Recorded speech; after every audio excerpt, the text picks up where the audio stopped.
मधी के बहिन छिनार कहेली का पार्वतता। समाधि के बहिन छिनार कहेली का पार्वतता। जाली बाजारे खाली समोसा, जाली बाजारे खाली समोसा।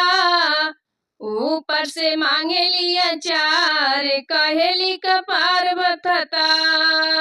जाली बाजारे खाली समोसा, जाली बाजारे खाली समोसा। ऊपर से मांगेली अचार कहेली का पार्वतता। ऊपर से मांगेली अचार कहेली का पार्वतता। समाधि के बहिन छिनार कहेली का पार्वतता।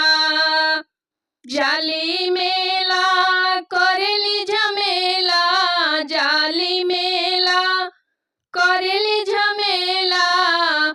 कोल्ड ड्रिंक पिएली बारे बारे कहेली का पार्वतता। कोल्ड ड्रिंक पिएली बारे बारे कहेली का पार्वतता।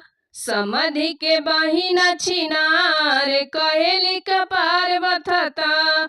समाधि के बहिन छिनार कहेली का पार्वतता।